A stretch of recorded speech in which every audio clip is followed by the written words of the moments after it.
Audio Jungle.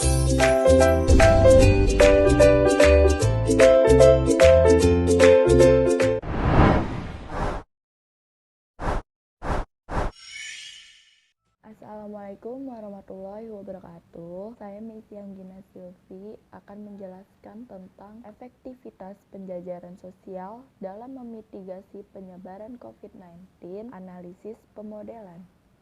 Jadi, pada tahap awal pandemi coronavirus COVID-19 yang berasal dari Wuhan, data Cina tentang patogenesis virus tidak pasti, seperti halnya virus influenza baru. Karena ketidakpastian ini, pemerintah Cina mengambil langkah-langkah untuk mengendalikan COVID-19 menyebar dengan melanjutkan penutupan sekolah dan tempat kerja, mengaktifkan langkah-langkah untuk menegakkan pengurangan kontak masyarakat yang signifikan. Mengingat penyebaran COVID-19 di seluruh dunia, otoritas kesehatan masyarakat memerlukan panduan tentang cara terbaik untuk mengurangi penyebarannya, untuk mengurangi puncak dalam jumlah kasus harian, dengan demikian mengurangi jumlah kasus sakit kritis yang membutuhkan rawat inap. Metodenya yaitu jarak sosial diberlakukan di pusat-pusat kota dengan didiagnosis kasus COVID-19 seperti di Provinsi Hubei, Cina pada Januari 2020. Pada awal Maret 2020, banyak karakteristik kunci dari coronavirus novel mulai muncul, yaitu penularannya dilambangkan dengan angka reproduksi dasar R0, jumlah rata-rata kasus sekunder yang disebabkan oleh satu individu yang terinfeksi dalam populasi yang tidak terinfeksi, dan keparahannya diwakili oleh rasio kasus atau fatalitas. Tujuan dari langkah-langkah penahanan adalah untuk mengurangi jumlah reproduksi menjadi di bawah 1. Langkah-langkah jarak sosial bertujuan untuk mencegah penularan virus dari orang ke orang dengan meminimalkan kontak. Besarnya intervensi sosial yang diperlukan untuk menghentikan penyebaran virus dan termasuk kekuatan, tingkat kepatuhan, dan durasi langkah-langkah pengendalian yang diperlukan untuk menjadi efektif. Model simulasi berbasis komunitas yang menangkap demografi dan pola pergerakan individu di kota Australia dengan karakteristik penularan virus COVID-19 digunakan untuk mengevaluasi potensi efektivitas berbagai strategi jarak sosial. Pendekatan pemodelan penyakit ini memungkinkan kita untuk secara eksplisit mensimulasikan penularan virus dari orang ke orang, kemungkinan penularan, lokasi penularan, dan menentukan status infeksi masing-masing individu melalui waktu. Modelnya cocok dengan rekan dunia nyata sehubungan dengan ukuran populasi, struktur rumah tangga, usia masing-masing individu rumah tangga, pekerjaan, sekolah, dan pergerakan harian antara lokasi-lokasi ini. Model ini dikembangkan dengan menggunakan data sensus, tempat kerja, dan mobilitas yang terperinci. Model semacam itu menciptakan representasi realistis termasuk dari Biro Statistik Australia. Model Newcastle mewakili 272.409 orang di daerah perkotaan dengan populasi yang mewakili populasi Australia secara keseluruhan dalam hal distribusi usia. Data sensus ABS digunakan untuk menangkap demografi spesifik usia setiap rumah tangga di masyarakat. Data untuk sekolah termasuk lokasi geografis dan angka pendaftaran pra-primer, primer, dan sekunder untuk setiap sekolah di Newcastle diperoleh dari publikasi pemerintah negara bagian New South Wales. Data ABS juga digunakan untuk menentukan lokasi tempat kerja dan ukuran tenaga kerja.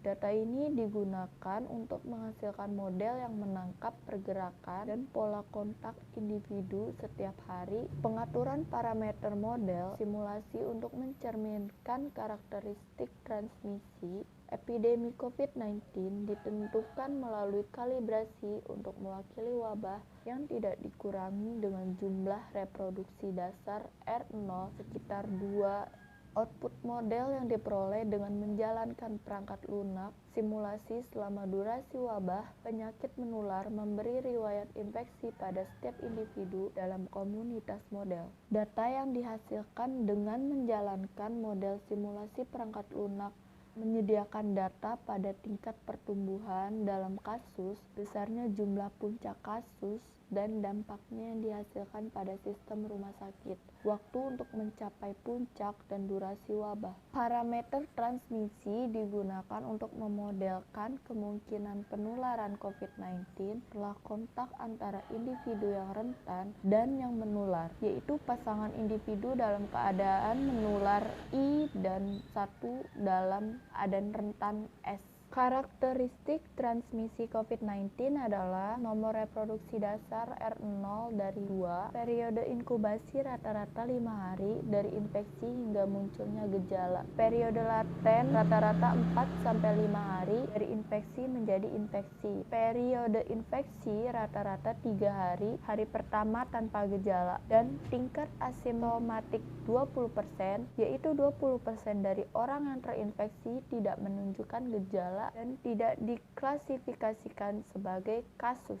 Model ini merepresentasikan pola kontak individu ke individu sedetail yang disediakan oleh sumber data untuk secara akurat menggambarkan bagaimana pergerakan individu memungkinkan penularan virus menyebar ke wilayah geografis. Tingkat perincian ini sangat penting untuk memodelkan intervensi jarak sosial yang tujuannya adalah untuk meminimalkan pola kontak orang ke orang dan penularan virus yang konsekuen. Model seperti ini telah digunakan sebelumnya untuk mengevaluasi efektivitas dari pengendalian penyakit menular alternatif dan strategi penahanan, termasuk menjauhkan sosial, vaksinasi, dan perawatan obat antivirus di Australia.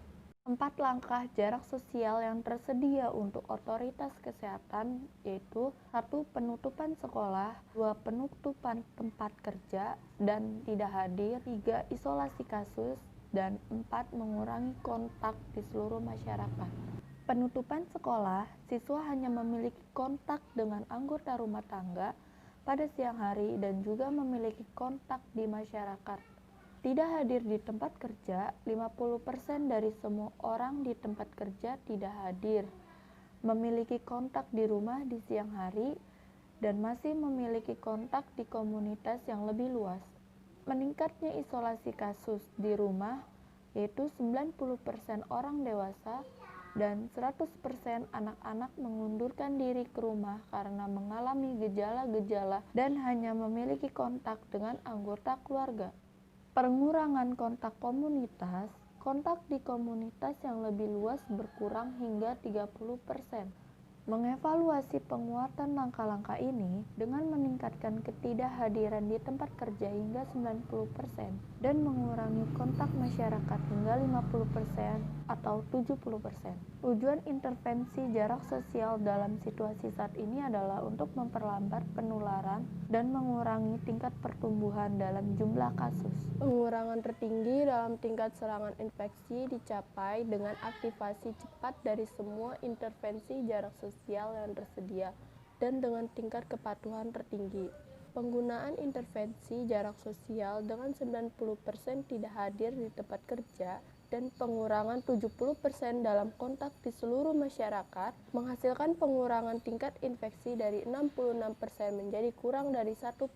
Demikian, dengan 50% kehadiran di tempat kerja dan penurunan 30% dalam kontak di seluruh masyarakat dan keterlambatan aktivasi hingga 10 minggu juga menahan tingkat infeksi di bawah 10% dengan langkah-langkah menjatuhkan sosial sangat tinggi dan tinggi ini wabah dapat diatasi secara substansial. Untuk kota Newcastle, Australia, dengan populasi 272.409, ditunjukkan bahwa tidak ada intervensi jarak sosial yang memiliki efek signifikan pada pengurangan jumlah keseluruhan infeksi. Tanpa penundaan aktivasi yang signifikan, ukuran yang paling efektif adalah pengurangan 70% dalam kontak di seluruh masyarakat. Ini mengurangi tingkat serangan infeksi dari 180.000 menjadi 60.000 dan dari 66% populasi turun menjadi 24%.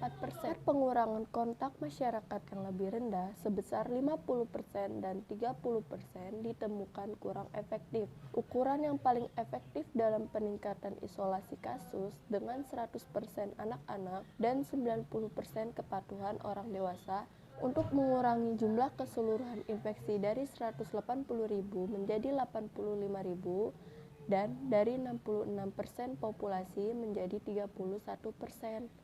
Tindakan jarak sosial gabungan ternyata sangat efektif. Dengan 50% tidak hadir di tempat kerja dan pengurangan 30% dalam kontak masyarakat, epidemi lokal dapat dihentikan dengan strategi intervensi yang lebih ketat yang melibatkan penutupan sekolah, peningkatan isolasi kasus, 90% ketidakpedulian di tempat kerja, dan 70% pengurangan kontak di masyarakat. Pengurangan yang lebih besar mungkin dapat dicapai. Dengan penundaan aktivasi hingga 7 minggu, wabah dapat dihentikan secara efektif. Dengan hanya 3.300 infeksi yang dihasilkan, di sini hasil simulasi telah ditingkatkan ke Perth, Australia Barat yang memiliki populasi sekitar 2 juta, bahwa dua tindakan gabungan yang berwarna hijau dapat secara signifikan mengurangi jumlah kasus harian dengan intervensi yang lebih kuat. Warna hijau putus-putus menjadi yang paling efektif. Namun demikian, dengan semua penutupan sekolah dan pendidikan menjadi yang paling tidak efektif. Gambar ini mengilustrasikan pertumbuhan dalam kasus-kasus sebelum aktivasi intervensi atau kurva hijau yang meningkat dengan pengurangan 70% dalam kasus masyarakat. CCR 70 putus-putus biru menjadi yang paling efektif dalam mengurangi puncak, diikuti dengan peningkatan isolasi kasus. CL ungu pengurangan kontak komunitas yang kurang ketat sebesar 50%, CCR 50 putus-putus biru, 90% absensi di tempat kerja, WN 90 putus-putus kuning, dan 30% pengurangan kontak komunitas, CCT 30 biru pekat, adalah intervensi tunggal yang semakin kurang efektif dalam mengurangi puncak infeksi harian. Gambar ini mengekstrak tingkat infeksi kasus lansia harian dari set data infeksi yang dihasilkan model yang sama yang digunakan pada gambar ini, yaitu dengan penundaan 1 minggu pada aktivasi jarak sosial. Gambar ini menunjukkan infeksi pada orang tua menjadi hampir nol. Pengurangan 70% dalam kontak komunitas garis biru putus-putus yang diprediksi mengurangi infeksi harian maksimum pada kelompok usia ini menjadi 200 dari 3.000. Pengurangan kontak komunitas 50% titik biru dan peningkatan isolasi kasus abu-abu juga terlihat efektif. Puncak harian dalam intervensi pengurangan kontak masyarakat 70% dari 200 orang tua termasuk kasus simptomatik dan asimptomatik ini dapat berkurang hingga urutan 150 dengan asumsi sekitar 10% dari ini memerlukan perawatan kritis. Maka maksimal 15 kasus baru per hari cenderung memerlukan ICU. Dua strategi yang diilustrasikan dalam gambar ini, keduanya melibatkan peningkatan isolasi kasus pada 100% anak-anak dan 90% orang dewasa, dan menutup semua sekolah. Selain itu, pengurangan 30% dalam kontak komunitas dan pengurangan 50% dalam kehadiran di tempat kerja, CCR 30, WN 50, yang lainnya adalah pengurangan kontak komunitas diperkuat hingga 70% dan penutupan tempat kerja menghasilkan tingkat non-kehadiran 90%, CCR 70, WN 90, Kami mempertimbangkan menghentikan intervensi yang kuat dan kombinasi ini setelah 6 minggu atau 8 minggu. Kurva orange dan kuning